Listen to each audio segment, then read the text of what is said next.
साहब आज भगवान परशुराम का जन्मोत्सव है। जैसा कि आप जानते हैं, जिन लोगों को अमर रहने का वरदान मिला है उनमें से एक भगवान परशुराम भी हैं। तो आज के दिन आप इनको देखें कि बैसाख मास की शुक्ल पक्ष की तृतीया तिथि को इनका अवतार हुआ था। तो ये भगवान विष्णु के छठे अवतार माने जाते हैं और आज अक्षय तृतीया है। आज वो दिन है जिस दिन माना जाता है ये अवतरित हुए थे। तो एक श्लोक है, इस श्लोक को आज मैंने ट्वीट भी किया था। इस श्लोक को समझें, मुझे संस्कृत ठीक से नहीं आती लेकिन फिर भी इसको समझें कि कह रहे हैं अग्रतः चतुरो वेदः पृष्ठतः सशरम धनु इदम ब्राह्मम इदम छात्रम शापादपि शरादपि।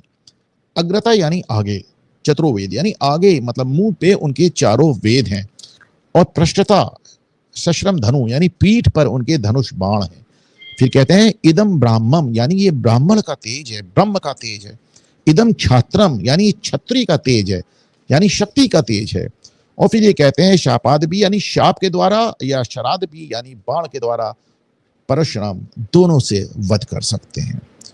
परशुराम इसीलिए ब्रह्म क्षत्रिय भी कहलाते हैं क्योंकि इनके पिता आप जानते हैं कि वो ब्राह्मण थे, इनकी माता क्षत्रिय थी, और ये महर्षि जमदग्नि के पुत्र थे। और देखिए मैं आपको बताऊं, ये भृगुवंशी हैं, इसीलिए इनको भार्गव भी कहा गया है। अब भृगुवंशी मतलब हालांकि इनकी दादी भी क्षत्रिय थी क्योंकि भृगु के पुत्र थे, भृगुनंदन कहलाते थे ऋषिक। उनका विवाह हुआ था सत्यवती से, और इन दोनों के पुत्र थे जमदग्नि, और जमदग्नि की और रेणुका जो कि फिर क्षत्रिय थी, उनके पुत्र थे परशुराम। ये इनको भगवान विष्णु का छठा अवतार माना जाता है। अब आप इसको समझें, ये बड़ा इंपॉर्टेंट है क्योंकि माना जाता है कि जो भगवान विष्णु का अंतिम अवतार होगा कल की संभल में, तो माना जाता है कि उनको शस्त्र की शिक्षा परशुराम ही देंगे। वो शस्त्र की शिक्षा भी देंगे भगवान कल्कि को, और भगवान कल्कि को शिव जी की तपस्या भी कराएंगे। महाभारत में भी आप देख लें, सारे पांडवों को, कौरवों को किसने शस्त्र की शिक्षा दी? द्रोणाचार्य ने। और द्रोणाचार्य को किसने शस्त्र की शिक्षा दी? परशुराम ने। कर्ण को किसने दिया? परशुराम ने। भीष्म को किसने सिखाया? परशुराम ने। तो अब इसको लेकर अक्सर विवाद होता है। पहली बात आप जान लें, अवतारों की जातियां नहीं होती। जोगी आदित्यनाथ ने बहुत जबरदस्त ट्वीट किया है। उन्होंने इनको भगवान विष्णु का आवेशावतार कहा है, एक ऐसा अवतार जो आवेश में, क्रोध में हो। भगवान परशुराम शस्त्र और शास्त्र दोनों के माहिर, जैसा मैंने आपको बताया। तो देखिए, वैदिक ब्राह्मण और वैदिक क्षत्रियों से हम लोग अपनी तुलना ना करें तो वही बेहतर होगा। ना हम वैदिक ब्राह्मण है, ना कोई और वैदिक क्षत्रिय, ना कोई और वैदिक किसी भी वर्ण से। ये वैदिक वर्ण अलग ही था। तो साहब इसमें बहुत ढेर सारी कथाएं भी आती हैं, और अक्सर करके परशुराम का भीष्म से भी एक युद्ध है, वो भी बताया जाता है कि साहब बड़ा जबरदस्त युद्ध था महाभारत में, और वो तय नहीं हुआ। मैं बी आर चोपड़ा की देख रहा था फिल्म की, वो दिखा रहे थे कि वो बराबरी पे छूटा। बराबरी भी नहीं छूटा। भगवान महाभारत बताती है, अगर आप महाभारत पढ़ें तो ओरिजिनल, क्योंकि मैं देखता हूँ कि रामचरितमानस के अलावा लोगों ने ना वाल्मीकि रामायण पढ़ी है, ना ओरिजिनल महाभारत पढ़ी। महाभारत बताती है कि युद्ध शुरू होने से पहले भीष्म जाते हैं परशुराम से और जाकर आज्ञा मांगते हैं कि मुझे आप ही से युद्ध करना, आप ही मेरे गुरु हैं। और उसके बाद वो युद्ध, देखिए कहते हैं कि आप मेरे समान मुझसे भी अधिक शक्तिशाली हैं, मेरे धर्मात्मा गुरु हैं, मैं आपसे युद्ध करूंगा, अतः आप ही मुझे विजय के लिए आशीर्वाद दें। परशुराम देते भी हैं। और उसके बाद एक और पर्व में देखें आप, भीष्म बता रहे हैं धृतराष्ट्र को कि राजन मैं अपने जीवन में किसी से नहीं हारा सिवाय परशुराम के। ये अवतार का मनुष्यों से कंपैरिजन नहीं होना चाहिए। तो ये कहते हैं ना कि परशुराम जी को छोड़कर कोई भी क्षत्रिय अब तक युद्ध में मुझे पराजित नहीं कर चुका। तो अब बल्कि जब युद्ध होता है तो माँ गंगा आती हैं। माँ गंगा जो कि भीष्म की माँ होती हैं, वो आती हैं और परशुराम जी से कहती हैं आपको शोभा नहीं देता, आप तुरंत इसको शांत हो जाइए और इसे बंद कीजिए। और देखिए इसमें लिखती है हे भार्गव। भार्गव क्यों? इसलिए क्योंकि साहब ऋषियों में ऋषि महर्षि भृगु ऋषि, ये मैंने आपको बताया था कि परशुराम जी के पिता जमदग्नि थे, और उनके भी पिता, उनके जो पितामह मतलब परशुराम जी के, वो महर्षि भृगु आपको याद होगा कि एक बार वो साहब पद्म पुराण में ये एक किस्सा आता है कि मंदराचल पर्वत पे ऋषि मुनियों पर बहस हो रही थी कि त्रिदेव में श्रेष्ठ कौन है, सबसे पहले किसको माना जाना चाहिए। और इसके लिए भाई डिप्यूट किया गया महर्षि भृगु को कि भाई आप ही बताइए कि ब्रह्मा विष्णु महेश में श्रेष्ठ कौन है। तो सबसे पहले कैलाश पर्वत पर पहुंचे और उस समय वहां पे भगवान शंकर माँ सती के साथ विहार कर रहे थे, तो नंदी वगैरह ने इनको रोक लिया, जाने नहीं दिया और महर्षि भृगु नाराज हो गए। तो उन्होंने कहा शंकर को तमोगुणी घोषित करते हुए कहा कि तुम्हारा लिंग के रूप में पूजन होगा, इसलिए शिवलिंग का पूजन होता है। मतलब ये देखिए बड़ी कहानियां निकलती हैं। उसके बाद वो ब्रह्मा जी के यहाँ पहुंचे, ब्रह्मा जी अपने दमाद, उन्होंने उनको शायद बैठने को नहीं कहा, इस तरह की कोई बात हुआ।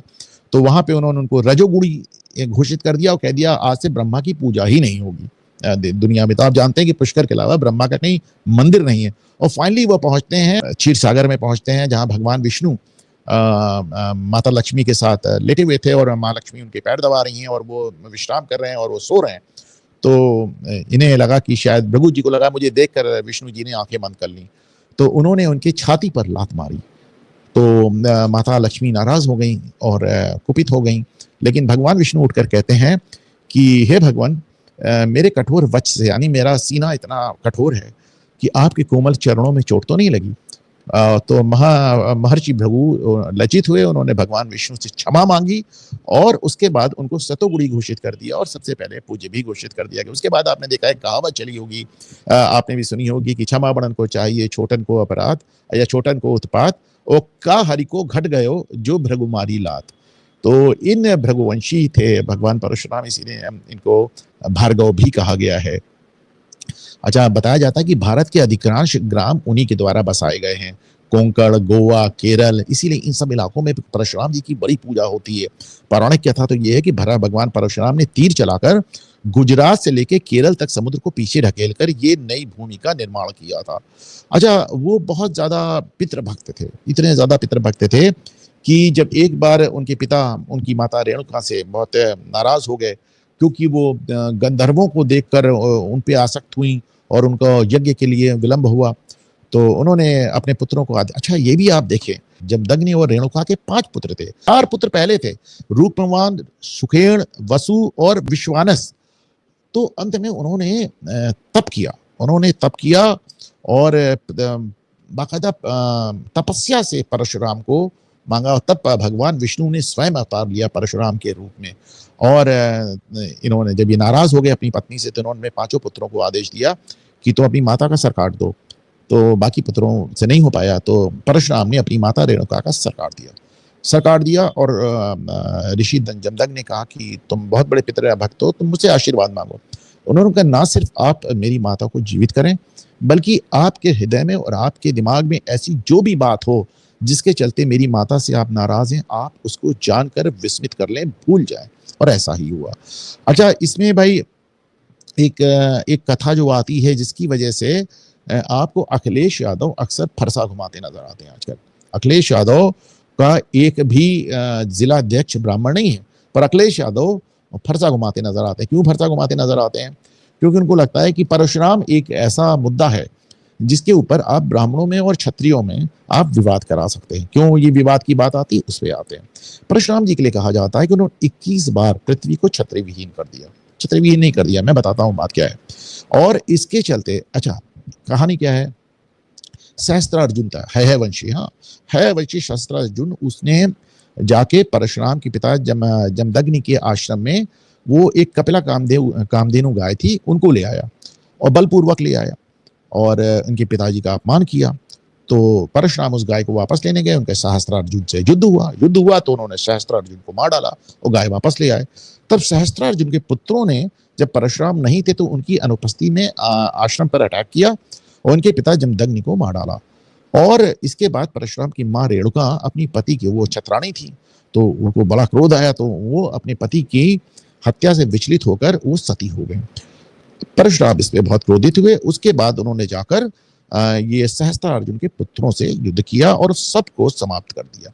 अच्छा, ये समाप्त ऐसे नहीं हो गया, क्योंकि वो बहुत पावरफुल किंग्स थे साहब, बड़े पावरफुल किंग्स थे। तो लगातार उनको बार बार उनके जो दो मित्र थे, उनके जो रिश्तेदार थे, बार बार लड़ने आए और हर बार परशुराम ने उनका संहार किया। तो उसे एक लोकोक्ति बन गई कि 21 बार क्षत्रियों का संहार किया। तो इसमें इसको प्रयोग किया जाता है क्षत्रियों और ब्राह्मणों में एक फूट डालने के लिए, एक संघर्ष कराने के लिए, इसलिए अखिलेश यादव आजकल फरसा लेके घूम रहे हैं। लोगों को भूलना नहीं चाहिए कि परशुराम की माताजी और उनकी दादी जी दोनों क्षत्रिय थी और परशुराम की कोई जाति मैं नहीं मानता, क्योंकि वो भगवान थे, छठे अवतार थे। जब उन्होंने भगवान राम पे शक किया, और आपको याद होगा परशुराम संवाद, जब वो जाते हैं और कहते हैं धनुष किसने तोड़ा, और लक्ष्मण जी उनसे कहते हैं यहाँ कुमण बतिया को नाई जो तर्जनी देख दर जाई, यानी किसको इशारा कर रहे हो भाई। तो उसके बाद जब परशुराम जी को इस बात का अंदाजा होता है और कि ये तो भगवान राम तो खुद ही विष्णु जी आ गए, तो वो जो सारंग धनुष उनको मिला था, उन्होंने ही भगवान विष्णु को, उन्होंने कहा आज से शक्ति का ट्रांसफर हो रहा है। उन्होंने भगवान राम को सारंग धनुष दिया और भगवान कृष्ण को उन्होंने सुदर्शन चक्र भी दिया।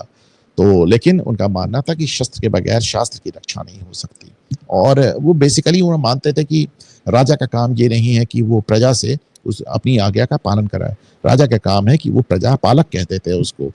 तो अच्छा, झारखंड में गुमला जिले में एक पहाड़ी पर एक टांगीनाथ धाम है, वहां पर एक फरसा बहुत बड़ा लगा हुआ है, उसे कहते हैं कि परशुराम जी का फरसा है। साहब ये सैकड़ों हजारों साल से है, और आपको जैसे याद होगा दिल्ली में जो वो एक आयरन पिलर है, उसी तरह हजारों साल से सामने पर इस पे आज तक जंग नहीं लगी। और माना जाता है कि भगवान राम के से मिलने के बाद परशुराम ने यहीं आकर तपस्या की थी, इसलिए उन्होंने आज शिवलिंग भी बनाया था, वहाँ उनका मंदिर भी है, और इसे बड़ा उच्च ऊर्जा क्षेत्र माना जाता है। और मुझे लगता है कि अगर आप लोग कभी हो सके तो इसको विजिट करना चाहिए। तो साहब ये थी परशुराम जन्मोत्सव।